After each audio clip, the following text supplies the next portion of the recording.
Sadar enggak oknum itu?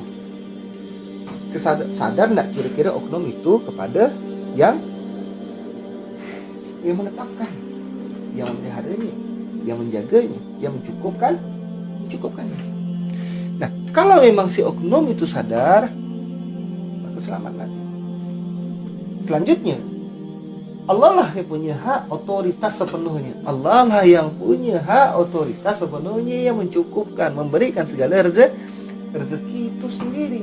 Yang namanya lurus itu tidak ada urusan dengan sesuatu, karena sesuatu itu urusan yang memberikan sesuatu adalah urusan yang menciptakan segala sesuatu. Itu otoritas yang menciptakan. Namun kalau ini mereka tidak memaham substansional ini secara Quran dan Muhammad, dan ini yang terjadi. Hari gagal paham, yang mereka kejar, yang mereka cari, yang mereka harapkan adalah sesuatu yang didatangkan. Seakan-akan apa yang mereka usahakan mereka ulahkan untuk sesuatu. Jelas itu menyatakan lurus. Di sini kegagal pahaman mereka ini yang pertama itu mereka tidak tahu kalau tarekah yang mereka maksud itu adalah oknum. Nah, itu yang pertama yang mereka pahami, itu tarekah mereka itu adalah jalan yang lurus itu.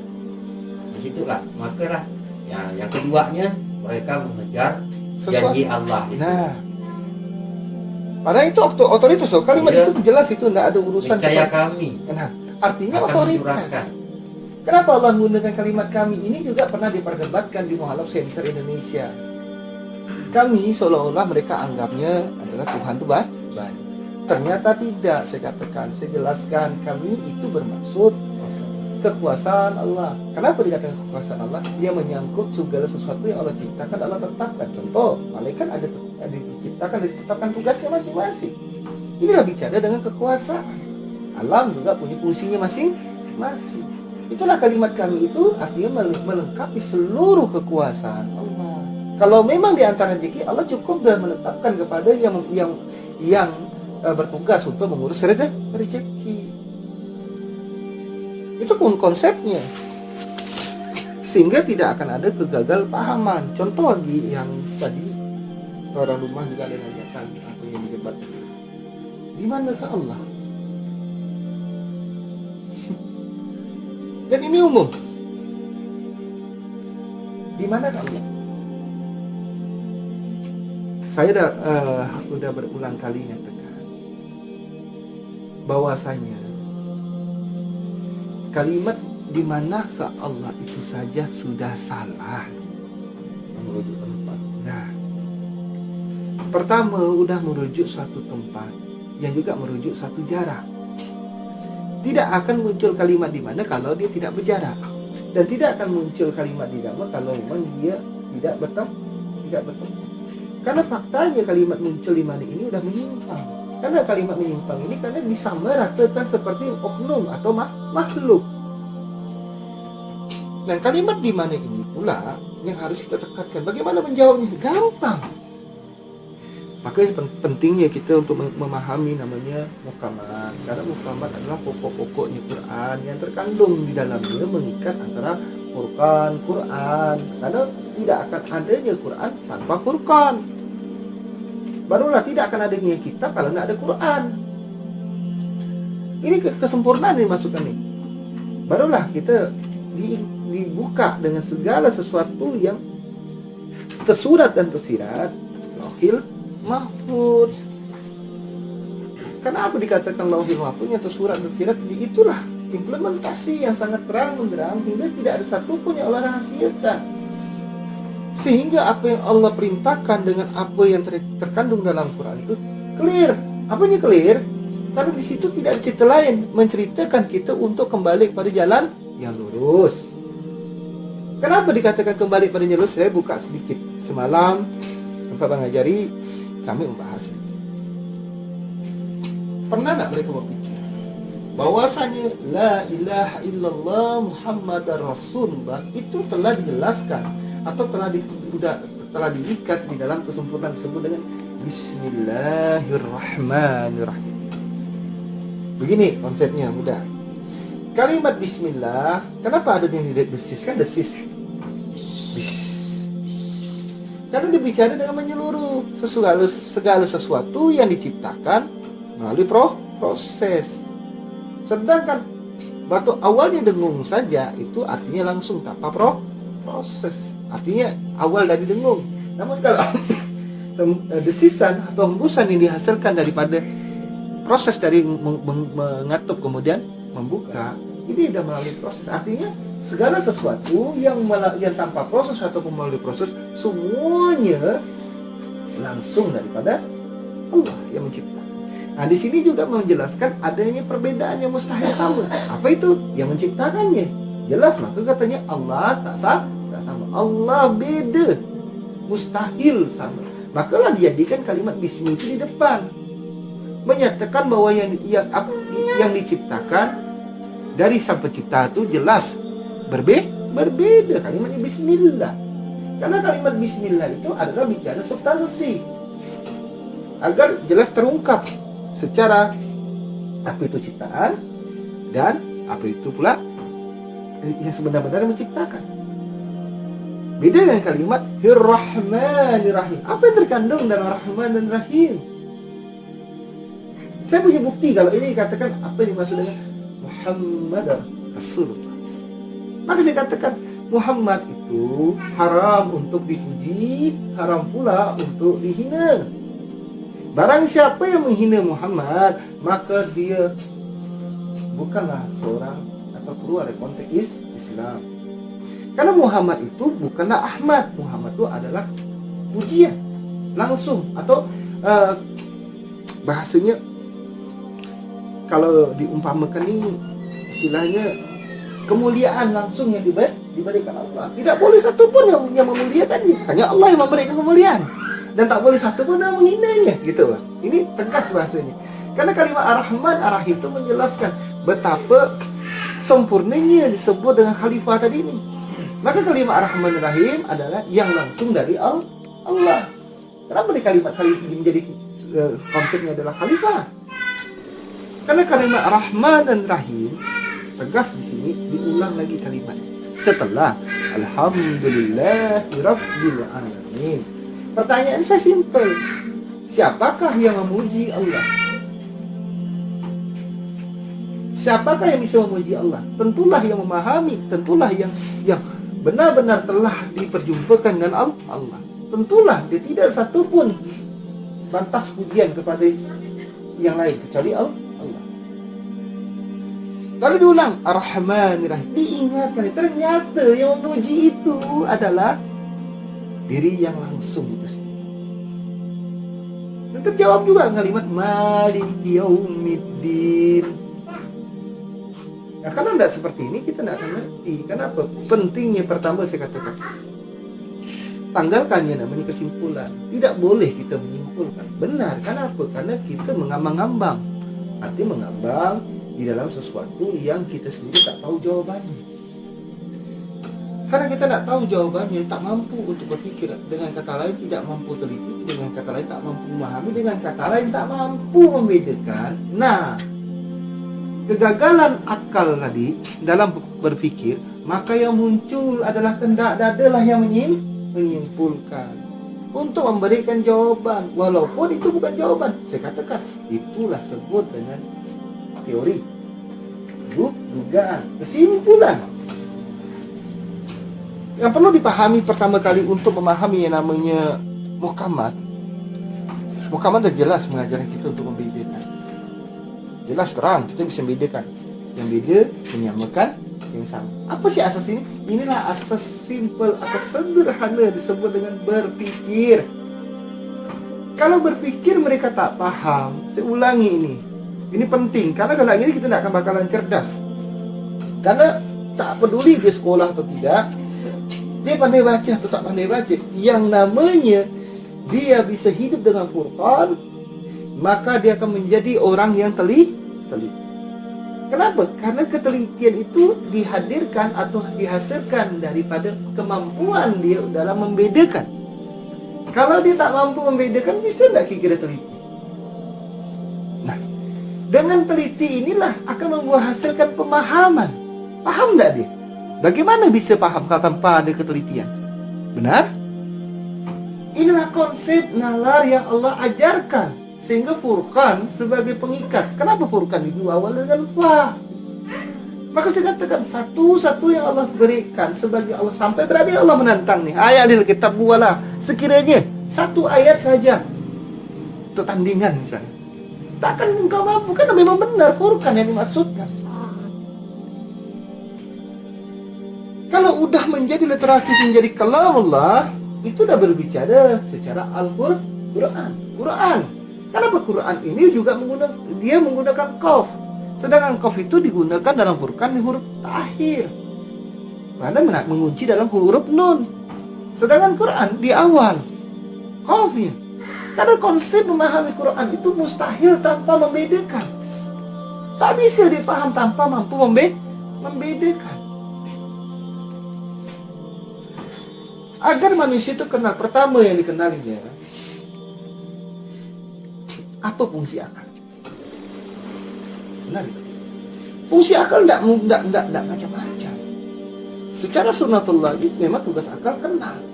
Sejak kapan? Sejak Adam di dalam jannah. Tidak percaya? Lalu kamilah yang mengajari Adam mengenal segala benda di dalam jannah. Kenal itu arti sendiri. Kenal itu artinya langsung. Inilah perbedaan akal dengan dade. Dade ini tak kenal, maka dia mau mengenal. Kalau akal kenalnya sedia, maka kemampuan akal secara sunnatullah Allah telah menjadikan dia untuk membedakan. Itu kata kuncinya. Tidak banyak, simple saja. Namun kalau udah memunculkan satu keputusan, udah memunculkan satu kesimpulan, jawabannya jelas. Itu bukan urusan akal, itu perbuatan kehendak dade. Tidak mungkin kita bisa menyimpulkan kalau tak ada kehendaknya. Nah, kalau udah menjadi kehendak dade, ini fatal. Allah sendiri dah mengatakan sesungguhnya para utusan kami menyampaikan bukanlah atas kehendak dadah mereka. Mereka tidak berteori, mereka tak mengandai-andai. Inilah Allah turunkan. Kalau udah menjadi kesimpulan, kalau udah bicara dengan segala kehendak dada, maka muncullah kesimpulan-kesimpulan mereka buat-buat. Saya kalau mau jujur, mereka ini lurus atau mengikuti kehendak dada? Persoalannya mereka sadar enggak? Kalau mereka tidak menyadarinya, benar mereka akan membuat namanya kitab-kitab. Apa sih landasan buat kitab? Gini contoh. Abang diberikan pengetahuan, abang punya ilmu. Kalau abang merasa ini itu kembali pada Quran, karena sadar ini adalah milik Allah, bukan milik abang tidak akan membuat kitab. Walaupun maksudnya baik, menurut versinya supaya orang lain bisa mengetahui.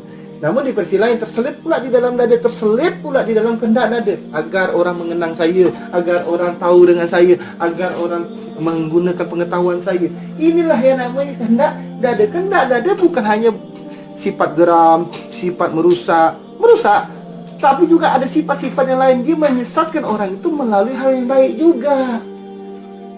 Bukan hal yang buruk, hal baik pun disesatkannya orang. Kenapa? Apapun yang dilakukan atas kehendak dada, ingat ya, atas diri yang dikendalikan kehendak dada, zolimin. Kalau kita sendiri tak memahami apa yang terjadi, kita anggap selama ini bahwa yang menyimpulkan itu adalah akal. Salah, Pak. Kita tidak akan pernah kenal musuh dan kawan ini mana alat, mana jebakan, kita tidak ngerti. Inilah indahnya Quran. Jadi benar Allah itu menantang, bukan tanpa maksud. Karena Allah menyusunnya dengan serapi-rapinya. Ini pertanyaannya, mereka paham tidak kenapa Allah mengatakan kamilah yang menyusun Quran dengan serapi-rapi? Kalau mereka paham, tentulah mereka tidak akan menggunakan kitab selain pada Al-Quran. Kalaupun mereka ulama-ulama ini paham, mereka tidak akan menuliskan dengan tangan-tangan mereka sebagai kitab-kitab untuk menandingi Quran. Tapi mereka tak mengatakan itu tandingan. Bahasa lainnya sebagai ilmu pengetahuan. Bahasa lainnya agar orang memudahkan memahami Quran. Faktanya tidak begitu. Faktanya apa yang mereka pakai, apa mereka comot untuk bahasa dalam kitab mereka dalam Quran, diambil dari ayat-ayat Qurannya untuk menguatkan pendapat mereka. Inilah kenapa Allah katakan mereka ini telah tertipu atas kehendak dada mereka. Kalau mau jujur, jujurlah dengan diri kita. Maka konsep Quran tak cerita lain. Dia tak perlu kita jujur pada orang lain. Kita jujur dengan diri kita. Tapi konsep ini kenal dulu. Apa yang orang kita kenali? Mana musuh kita? Kita ini khalifah. Bukan alat. Kan tak masuk akal kalau misal kita dikendalikan kehendak dada. Persoalannya mereka sendiri bisa dikendalikan kehendak dada. Mereka hanya menuduhkan bahwasanya hati berbicara. Padahal bukan hati berbicara, itu dada. Hati berbicara tidak menggunakan bahasa ini, melainkan bahasa jiwa. Seperti apa sih bahasa jiwa? Saat itu menggunakan difungsikan dengan pandangan pendengaran. Ayo, berikan saya. Bahasa jiwa itu langsung dia berdesir. Dia tidak menggunakan dengan bahasa baku seperti bahasa lidah saya ini. Kalau dah menggunakan bahasa lidah saya yang menghasilkan keinginan, itu bahasa dada. Itu saja mereka tidak paham. Karena ini begitu pentingnya, wajar kalau banyak orang Yahudi itu benci. Orang Syiah ini banyak yang benci. Karena saya jujur saya ngomong seperti ini, bukan baru perkara bang, saya kata. Cuman kita penting untuk ke sini. Memang tujuan kita adalah untuk membedakan mereka pembeda. Tujuannya agar mereka memang keluar daripada kegelapan. Agar mereka cerdas. Terjadinya perpecahan seperti buih di lautan. Kenapa? Karena mereka ini tidak memahami secara kafah segala sesuatu apa yang Allah turunkan. Bagaimana mereka memahami Islam secara kafah? Sedangkan petunjuk Allah yang Allah turunkan kepada kita saja, kita tak pernah memahami secara kafah. Wajar kalau seperti buih di lautan. Hasilnya kenapa berpecah? Karena membawa nalar ataupun asumsi masing-masing, kesimpulan masing-masing. Wajar kalau kita temukan perbedaan pendapat antara ulama ini dengan ulama ini. Bukan ini baru terjadi.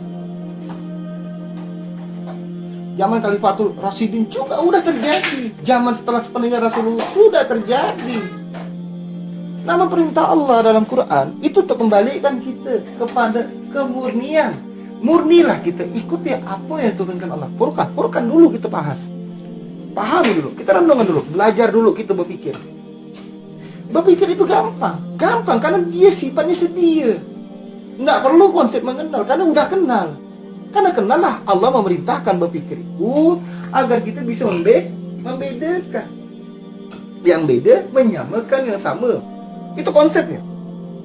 Apa yang didapatnya? Hingga dia dapat membedakan yang beda dalam persamaan yang mustahil sama. Hingga dia bisa menyamakan yang sama dalam perbedaan yang mustahil beda.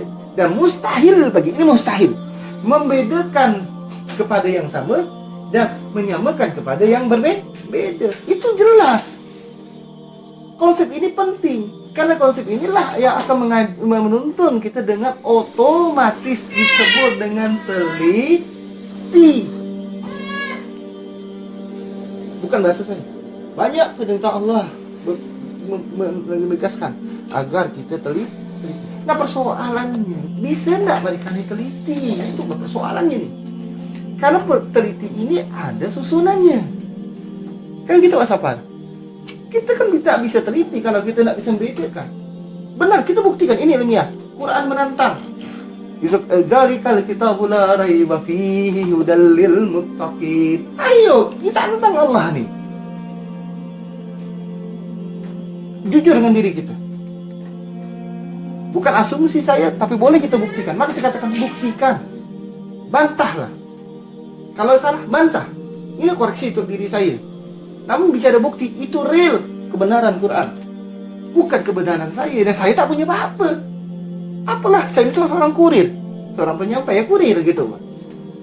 Karena mereka terjebak dengan apa yang dibawa kurir. Atau kurir yang membawa barang ini. Dia lupa Buat yang membawa barang itu hanya sebatas kurir. Penyampai, pemiliknya sebenar-benarnya pemilik segala sesuatu.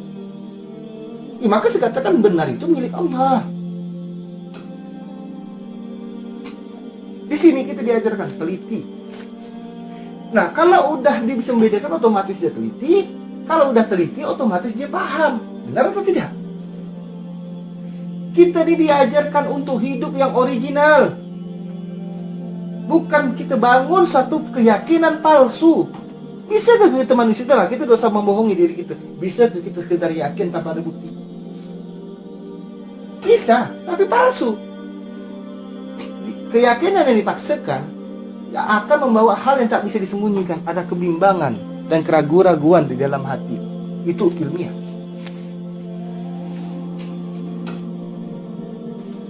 Hai sekalian manusia, Bapak. Sekalian manusia.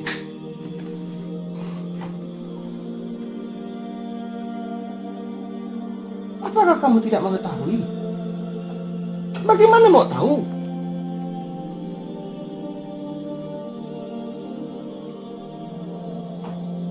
Dengan Allah saja dia nak takut.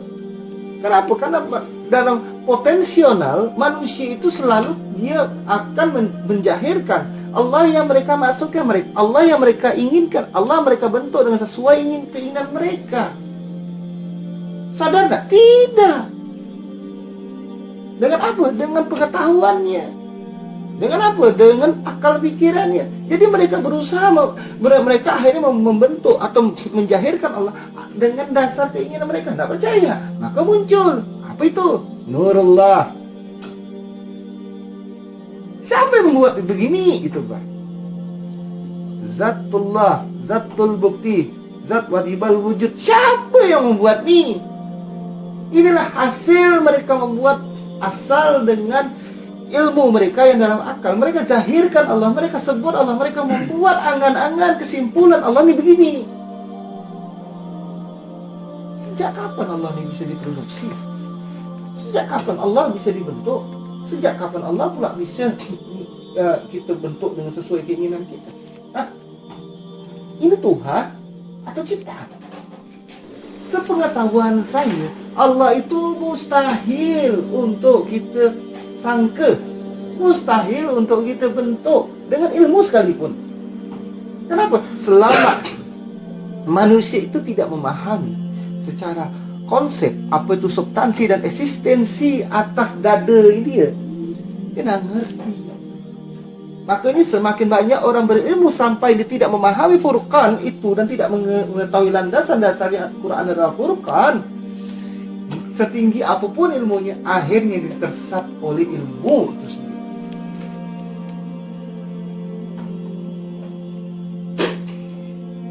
Bukan saya membuat pernyataan seperti ini, namun ini fakta ilmiah. Boleh kita buktikan. Karena yang didasari dengan kehendak dan karena yang namanya ilmu tuh Bang, yang diproses itu bukan akal Bang. Akal ini alat agar si dada ini mengenal sesuatu. Ingat, dada ini butuh pengenalan. Namun kecelakaan dada itu apabila dia mengenal, dia akan menguasai. Karena konsep ilmu itu bukan akal. Konsep ilmu itu dada. Sehingga namanya ilmu apabila dengan dikendalikan atas dada, mereka tetap tidak bisa lepas namanya sombong, tinggi hati. Kenapa orang orang yang hina dia lebih menghormati orang yang berilmu? Pertanyaan sebalik, pernah nggak ente dengar orang berilmu menghormati orang yang hina? Ya tidak. Saya punya bukti banyak dan bisa kita renungkan dan kita tanya, telusuri diri kita. Apalagi kalau udah bicara tentang Quran loh, ayat Quran. Inilah penyebabnya mereka akhirnya menimbulkan atau membawa prasangka atau kesimpulan masing-masing. Allah bertempat katanya. Kenapa mereka bisa mengatakan Allah bertempat? Ada ayatnya. Kami meyakini Allah punya tempat, kata dia. Kalau Allah mempunyai tempat, atau bahasanya Allah pemilik tempat, saya setuju. Tapi kalau Allah mempunyai atau istilahnya Allah bertempat, Anda sabar dulu. Ginilah konsep yang saya katakan mereka tidak menyadari adanya kekempangan, adanya kesalahan mereka di dalam memahami Quran. Kenapa? Karena mereka tidak hidup dan tidak pernah memahami Quran. Jelas loh di sini. Tempat itu ciptaan atau bukan? Dengan apa Allah menciptakan? Untuk siapa? Untuk makhluk. Pertanyaan saya, tempat itu makhluk atau bukan? Makhluk. Seperti kita ini makhluk. Sekarang dalam tubuh kita tempat apa? Tempat, dalamnya ada cacing loh. Untuk apa? Untuk cacing, makhluk juga kan? Bumi ini makhluk. Sebut dia bukan makhluk. Ya tentulah makhluk itu untuk makhluk. Kalau Allah sendiri membutuhkan tempat, artinya Allah tak lebih, tak bukan. Tidak lebih mulia daripada seorang makhluk, dari sebuah makhluk. Kalimat ini mereka gagal karena mereka tak bisa membedakan yang beda, menyamakan yang sama. Ambil persamaannya dulu, cari persamaannya gitu. Oh ternyata dibicara kekuasaan. Apa kekuasaan Allah? Segala sesuatu yang Allah ciptakan. Namun Allah yang menciptakan dalam kekuasaan atas kehendak Allah itu sendiri. Allah tak sama, dengan kata lain beda, mustahil sama. Maka kalimat Allah di singgasana. Apa tuh singgasana? Kekuasaannya. Apa kekuasaannya? Atas arsy. Arsy itu ibarat singgasana. Bahasanya, perumpamaannya. Maka ada orang katakan arsy itu singgasana. Itulah tempat, itulah alam. Itulah singgasana Allah. Bahasa singgasana adalah kedudukan, atau bahasa kedudukannya adalah kekuasaan. Dalam Allah menempatkan segala sesuatu, dalam Allah membentuk segala sesuatu, dalam Allah pula memutuskan sesuatu itu mau jadi apa. Mau jadi saya, mau jadi apa. Saya tak pernah minta jadi hidup. Kucing itu pun tak pernah minta jadi kucing. Itulah yang namanya kedudukan. Artinya kekuasaan Allah memutuskan siapapun yang Allah putuskan. Keputusan Allah itu mutlak. Yang diputuskan itu pun tak pernah minta. Hai, begitulah caranya. Kedudukan Allah. Allah duduk di singgasana. Iya, ini benar. Bukan Allah duduk seperti kalian saya punya pantat. Tidak, maknanya tidak seperti itu. Pentingnya mukamat dan furukat, inilah alasannya. Dan dia, ya kan, duduk di singgasana di atas arasy. Paham nggak bahasa arasy? Di atasnya. Jelas sekali. Allah bukan makhluk. Apalagi kalau Allah sampai bertempat. Dengan kata lain, Allah tak lebih rendah daripada ciptaan. Makanya Allah tidak mungkin bertempat. Ini konsekuensinya. Inilah gagal, paham. Apa yang ada asumsi? Amalkan ini, amalkan itu. Yang dikejar pahala surga. Dan namun terus menerus mereka, apa yang dicari? Tak lain surga, pahala. Saya tak nyalahkan mereka, tapi kenapa mereka tidak teliti? Itu ya persoalannya. Allah katakan mereka ini sempurna karena diciptakan sebaik pencipta. Bukan jasad yang Allah maksudkan nih, namun jiwa mereka. Disinilah kita jujur, kita teliti. Pentingnya kita harus bisa benar-benar menerapkan diri itu. Dari diri kita, apa yang terkandung dalam diri kita, yang hidup selama ini, yang berfungsi selama ini, yang berpikir selama ini, yang berkehendak selama ini. Apa? Keputusan menjadi dua hal yang berbeda. Di dalam diri ada dua unsur yang bisa memutuskan. Yang pertama adalah hati. Hati tugas memutuskan. Namun hati itu dia memutuskan harus dengan bukti. Tanpa bukti hati tak mau memutuskan. Lalu diambil alihlah dengan dada. Dada yang bisa memutuskan. Mau ada bukti tanpa bukti, dia suruh mengambil alih. Dada itu bahaya. Namun kalau hati tegas, kalbi ini dia tak pernah lepas daripada gerbangnya jiwa. Gerbang jiwa. Maka dia tak bisa lepas daripada Ar-Rahman Ar-Rahim. Kalau mau bertanya, di manakah keputusan hati? Adanya belas kasihan, adanya kasih dan sayang. adanya perbuatan baik yang tidak ada urusan dengan sesuatu. Namun kalau dada, dia tetap berurusan dengan sesuatu. Buat baik pun dia tidak bisa jadi baik. Benar, itu dada. Kalau hati putus-putus sekali, kalau dada tak mau begitu. Maka susahnya manusia itu memahami di mana konteksnya. Ini keputusan diri aku yang mana? Dia ngerti. Pentingnya di sini agar kita paham. Dalam perjalanan di dunia ini tidaklah serumit yang kita bayangkan, juga tak semudah yang kita inginkan. Dua hal ini saja menjadi dimensi yang sangat besar.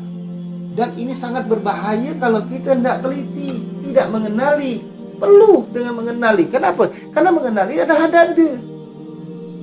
Kalau dada ini yang ajak kenal, dia paham, namun dia akan berkuasa. Konsep dada ini tak lebih. Maka kalau bisa kita semua manusia tamat, iya benar. Kalau kita bicara dadanya, sesuai apa yang diinginkannya. Kalau dia ingin ilmu, maka dia pertama ilmu. Kalau dengan harta, dia akan bertambah harta. Kalau dia berbuat baik, pertama dengan perbuatan baik. Namun sia-sia. Kenapa sia-sia? Karena dia adanya sesuatu. Hati tidak seperti itu. Baru kita paham jiwa diri yang sebenar-benarnya. Bagaimana menaklukkan dada itu? Mudah. Hidup ya langsung dengan jiwa. Maka dada akan tunduk dan dia akan menjalankan tugas sebagai sunnatullah. Menjadi masalah ini maka akan menjadi perebutan kekuasaan apabila kita hidup tidak dengan jiwa, dengan nyawa. Berkelahi ini akan terus bergesek, terus akan berkuasa, ingin mengambil alih. Yang mana konsep nyawa akan ditaklukkan oleh dada, atau dada akan berusaha menaklukkan nyawa. Begitulah dia. Satu hal, kalau dah dikembalikan, menempatkan sesuatu pada tempat, jujur, dada pun tak ada daya. Itu kata kunci. Tapi persoalan itu tidak segampang itu. Kita ini dikelabui sekian lama. Yang menyebab pengelabuan itu pertama ketidakpahaman. Karena ketidakpahaman kita dan ketidaktahuan kita menyebabkan kita akhirnya menjadi kebingungan. Makin tambah belajar, tambah bingung. Sebenarnya bukan belajar yang harus kita pahami, tapi kebingungan kita yang harus kita pahami. Apa penyebab bingung ini? Sama dengan ceritanya. Kenapa orang itu menyimpulkan? Saya sebelah jangan menyimpulkan. Pahami kesimpulan itu dari mana terbentuknya kesimpulan. Ini perbuatan siapa? Ini perbuatan dada, bukan perbuatan akal. Akal tak banyak hal. Akal hanya membedakan, berpikir untuk membedakan. Inilah fitrahnya.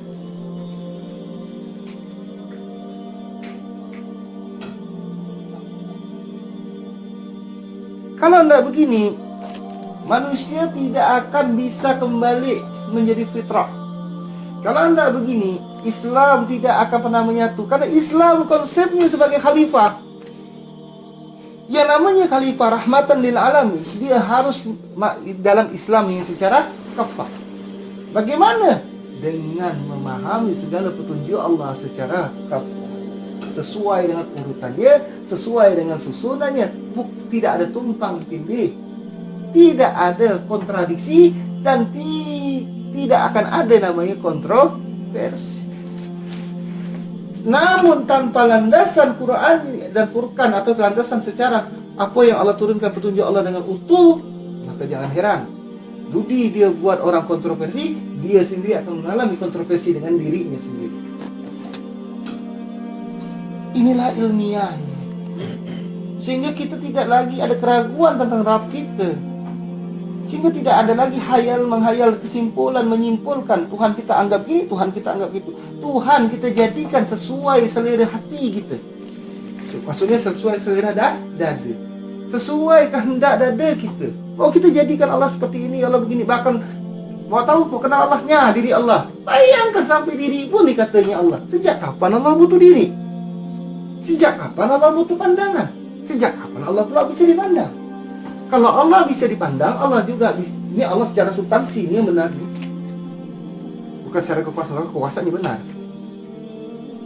Kalaupun dianggapnya Allah bisa dipandang, Allah yang dihadap, Allah yang menghadap. Sejak kapan? Sejak kapan Allah ini butuh takdir? Sejak kapan pula Allah ini butuh sebab? Dan sejak kapan Allah ini membutuhkan alat? Itu pertanyaan saya, simple. Inilah saya bilang, saya buktikan adanya kegagalan.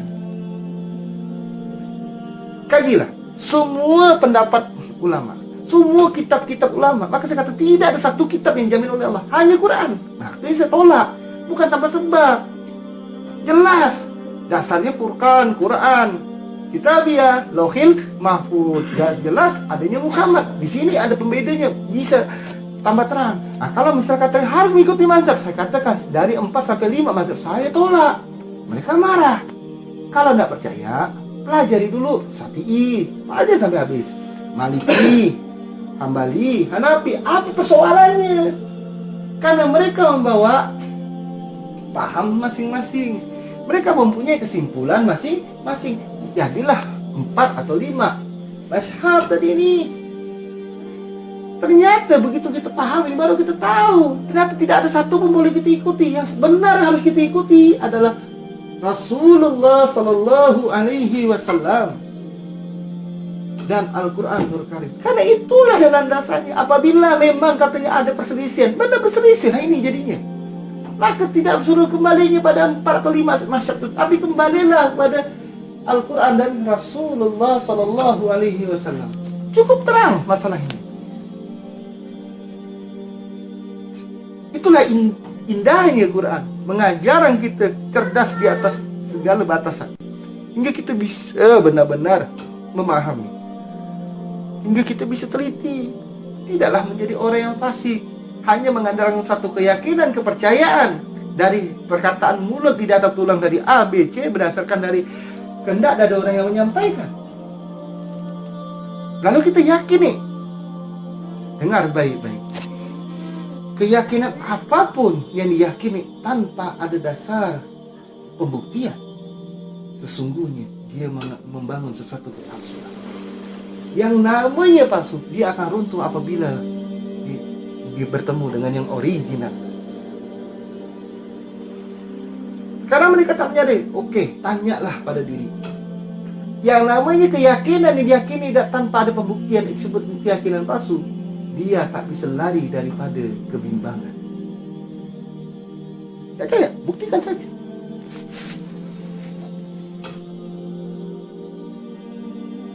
Saya nak peduli mau orang Yahudi, mau orang dari mana, kok sampai bisa blokir saya, bisa istilahnya bahasanya ini agak bertentangan, melanggar peraturan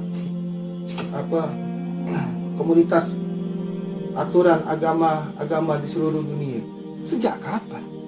Ternyata mereka takut kalau ini terungkap, manusia jadi cerdas, Islam akhirnya tidak lagi berpecah seperti lautan buih di tengah lautan. Artinya mereka Islam menjadi kokoh, Islam menjadi jalan yang lurus, Islam yang akhirnya tidak lagi berpecah belah. Mereka takut. Ini jujur saya katakan. Baru saya ngerti kenapa mereka hanya teliti, oh ini bahaya, ini bahaya. Padahal kalau dipikir-pikir, saya ini adalah berapa orang yang subscribe saya? Hanya kawan-kawan saudara-saudara saya 111 orang.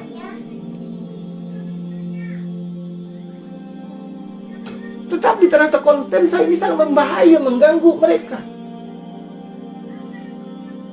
mengganggu orang Syiah, mengganggu orang Yahudi.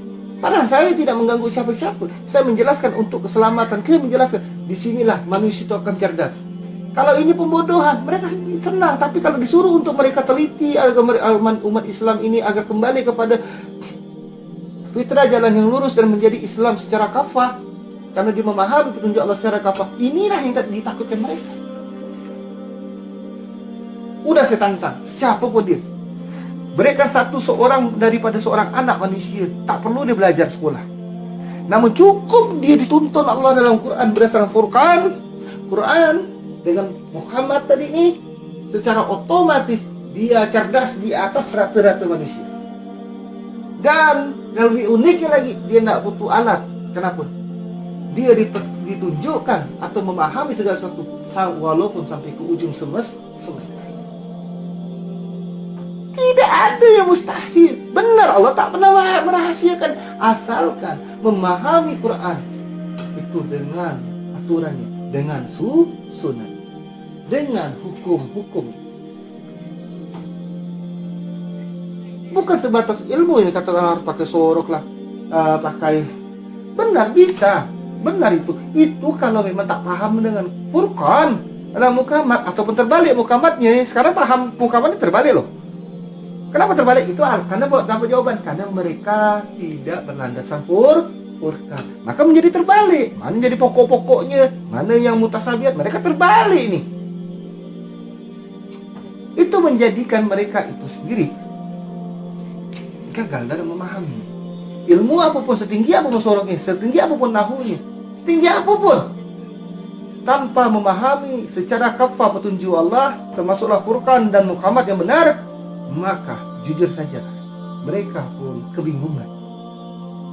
Mereka pun akhirnya hidup dalam kesimpulan. Kenapa sih kesimpulan itu muncul? Kita kaji lagi.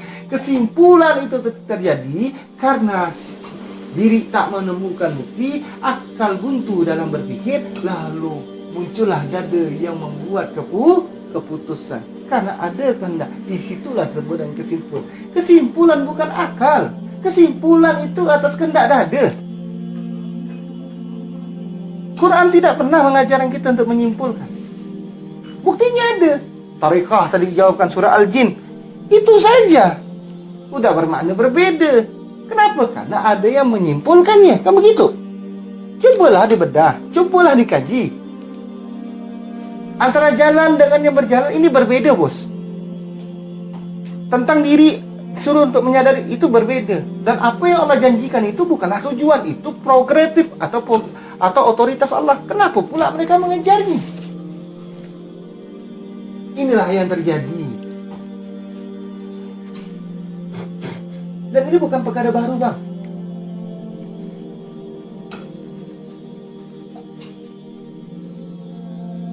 Maka saya katakan praktek lebih penting. Itulah alasannya. Dirikan sholat, tunaikan zakat, berpuasalah. Karena ini jalan pintas.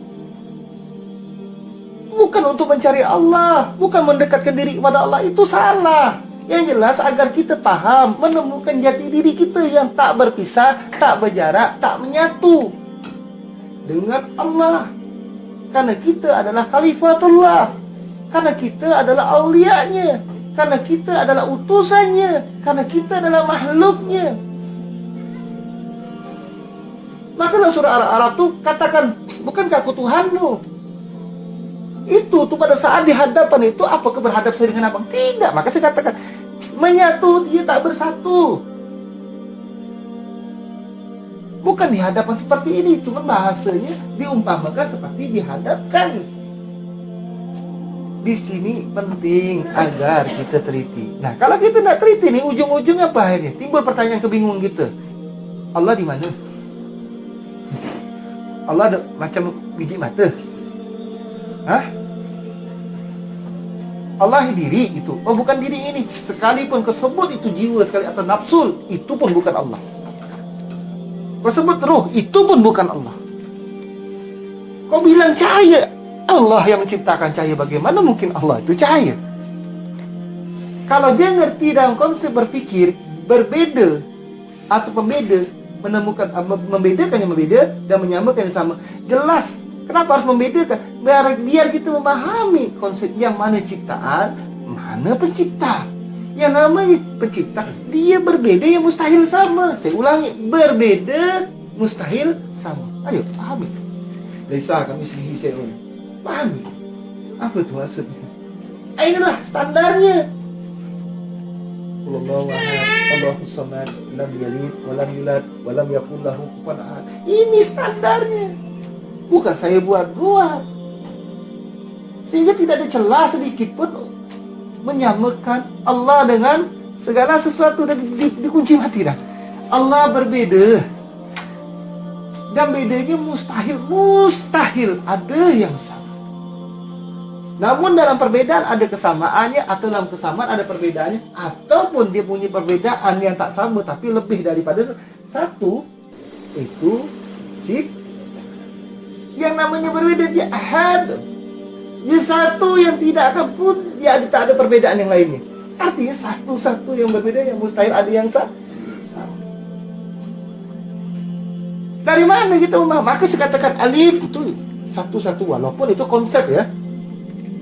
Ini konsep ketauhidan. Alif itu tak sama. Kalau yang lain itu ada bedanya, ada sama.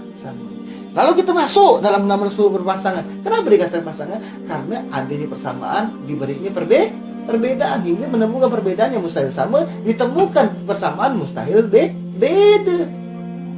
Lalu masuk lagi nih 7 huruf tunggal yang tak sama. Ada 7 yang tak sama.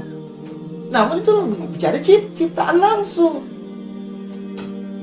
Kalau kita mengukur ini, terjawablah kenapa dia masih dikatakan 7 tunggal yang tak sama. Karena susunannya. Namun apabila kita uraikan sekaligus, akan ada kesamaan walaupun berbeda. Jelas dia ciptaan. Nah, kalau Allah dia beda, mustahil sama. Disitulah nalar orang tak berpikir gitu, Pak. Kalau saya katakan cacat berpikir itu agak kasar. Saya katakan memang kalau dikatakan bahasanya oon lebih parah. Maka kadang-kadang saya diam, saya coba untuk kita beredukasi. Benar, kita edukasi. Pentingnya memahami ini, bukan kita mencomot ayat Allah, bukan kita membanggakan ilmu yang dibawa dengan dada. Mau sebut apapun, selamat sebut dengan ilmu yang diproses. Itu ilmu yang lekat di kendak dada. Maka ilmu itu tak bisa lepas dari sombong. Bohong orang berilmu tak sombong. Benar. Saya berani nantang mereka. Satu-satunya orang yang benar-benar dia melepaskan kesombongan, dia tidak ada urusan dengan ilmu. Namun dia berurusan kepada jati dirinya yang langsung disediakan atas ilmu pengetahuan. Jiwa. Maka jiwanya akan menjadi tenang. Kenapa tenang? Karena tak ada keraguan. Kenapa tenang? Karena dia jelas diberikan bukti, diberikan petunjuk, jelas dia ditampakkan. Dia tak kemana-mana, dia ada di mana-mana. Bahkan di segala bangsa, bahkan segala masa, bahkan segala keadaan. Tidak ada satu pun yang tak terjawab. Tidak ada satu pun yang tak diketahuinya. Bagaimana mungkin dia bisa diragu? Saya pun manusia. Kalau di balik dinding saya tahu. Saya pun orang ngomong saya ragu. Otomatis saya akan menyimpulkan sendiri. Ada 5 orang di sini akan 5 mempunyai pendapat yang berbeda, kesimpulan yang berbeda. Kenapa? Karena dia tidak tahu di balik dinding ini. Benar?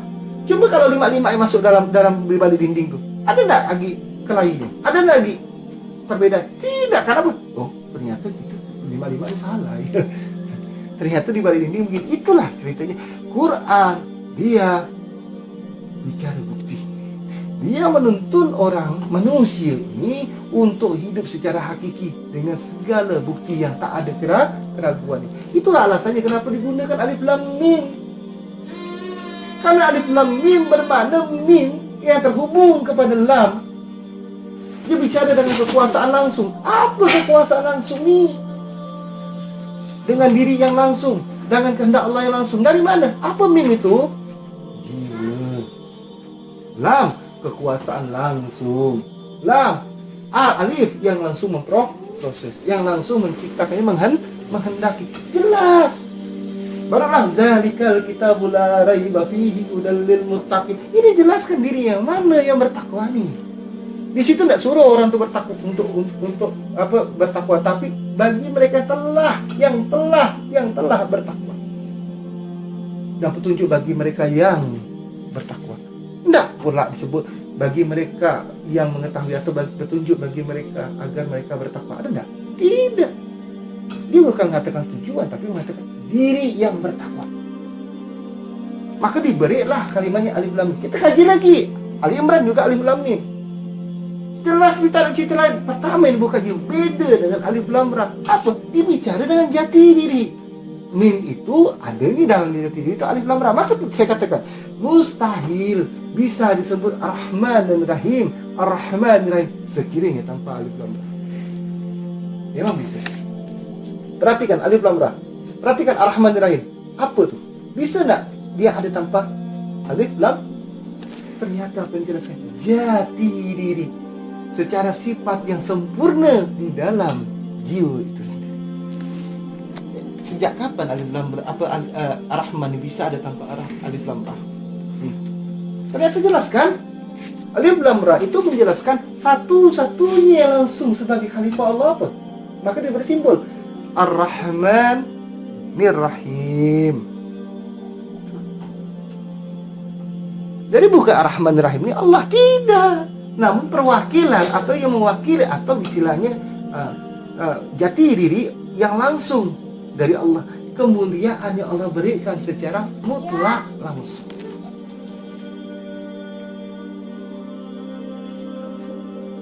Di sini kan banyak gagal paham. Padahal kalau dibuka nih hebat. Maka saya katakan Bismillahirrahmanirrahim. Kalau saya ambil, makanya kenapa? Dia merunut kemana? La ilaha illallah Muhammadar Rasul. Nggak bisa lepas dua perkara ini. Kenapa dikatakan tak lepas? Pertama, bagaimana? Siapa yang bisa menyatakan La ilaha illallah? Kecuali hadirin yang pernah bersaksi sebelumnya. Siapa dia? Muhammad. Itulah. Maka saya katakan mim. Apa mim itu? Diri. Ji. Alif lam mim. Lalu alif lam ra adalah sifat diri Rasul. Alif lam ra. Alif lam ra itu kalau diterjemahkan Rasulullah, Rasulullah. Maka Rahman dan Rahim mustahil bisa tanpa alif lam ra. Namun alif lam ra bisa ada tanpa Rahman dan Rahim. Beda dengan alif lam mim. Alif lam mim dah bicara tentang kemuliaan atas diri jiwa. Disebut dengan Muhammad. Dialah yang akan bersaksi. Dia akan mengatakan, iya, engkaulah Tuhan kami. Iya, engkaulah Tuhan kami. Siapa yang menyatakannya kalau bukan Muhammad itu sendiri? Dia terkandung dalam alif lam ra. Rasulullah, Rasul Allah yang diutus langsung. Itulah kalimatnya Ar-Rahman Ar-Rahim. Beda dengan kalimat alif lam mim shad. Apa dimaksudkan? Maka kita telaah dulu shadnya apa. Ternyata kemuliaan. Artinya yang terkandung, yang dibawanya adalah keselamatan atas makhluk semesta manusia dari dunia sampailah kepada akhirat. Maka kalimatnya shad, maka dikunci alif lam mim shad. Yang mengungkap apa yang dibawa, apa yang diterangkan tentang segala sesuatunya. Apa yang diciptakan, untuk apa diciptakan, mengapa diciptakan. Kita tidak akan menemukan jawaban ini kalau sekiranya diri kita pun kita tidak pernah paham. Kita tidak pernah ngerti mana perbuatan dada, mana eksistensinya akal, bagaimana eksistensinya indera, apa eksistensinya hati. Apalagi kau bicara nyawa. Orang sibuk bicara rasa, dia lupa diri mana yang datangkan rasa, yang tak butuh rasa. Itu masalahnya. Tak tahu, tak cerita lain. Rasa ya rasa. Saya nak menyalahkan, tapi saya punya bukti. Maka saya katakan, apapun ajarannya, apapun pembawaannya, siapapun ilmunya, apapun sektanya, apapun golongannya, selama dia tidak menggunakan Quran secara kafah, Islam tidak akan mungkin dimasuk Islam secara kafah. Kenapa? Karena tidak menggunakan petunjuk Allah secara kafah. Maka kita akan bisa tahu kenapa penyimpangan terjadi. Karena ini ajaran bukan petunjuk dari Allah, melainkan atas kehendak dada mereka. Atas kehendak dada mereka. Dengan kata lain, tidak murni. Kalau dibawa Rasulullah dan sahabat-sahabat, dibawa Rasulullah dan para nabi-nabi Allah yang lain, seluruh para nabi, mereka bukanlah atas kehendak dada mereka. Jelas tidak ada kontaminasi. Kalau mau tahu ada kontaminasi, pahami Quran. Barulah kita paham. Barulah kita mengetahui apa segala seperti mau si ke salafi ke tasawuf ke, ataupun tarekat, ataupun kita masuk kepada ajaran Syiah ke Sunni ke Jamaliyah ke, apa sebutnya semua ini. sampailah kita masuk ke ranah lebih dalam lagi, yaitu kepada mereka yang mengatakan harus menggunakan 4 mazhab. Paham, pelajari semua 4 mazhab. Semuanya. Apa landasannya? Quran. Apa landasannya? Quran. Apa mengikatnya? Muhkamah. Kita akan tahu benang merahnya di mana. Benar kata Allah. Tidak ada satu pun yang pantas boleh kita ikuti kecuali Rasulullah Sallallahu Alaihi Wasallam. Itulah baru tahu. Maka saya katakan bukan tanpa dasar saya menolak. Tapi siapapun kalau dia memahami petunjuk Allah secara utuh, secara kafah, secara urutannya, susunannya, maka dia akan mengerti di mana letak adanya penyimpangan. Ternyata mereka mengikuti atas hawa nafsu dan kehendak. Siapa yang dimasukkan? Maksudnya yang bercampur dengan nafsu dan kehendak dada. Artinya muncul satu kesimpulan, menyebabkan tidaknya adanya satu kesepakatan yang sama. Karena masing-masing membawa masing-masing kesimpulan. Kesimpulannya apa, Pak? Bukti tidak. Ketidakmampuan akal kita, ketidakmampuan kita membedakannya, ujung-ujungnya dadalah yang membuat menghendaki untuk menyimpul. Maka tak ada jalan yang lain.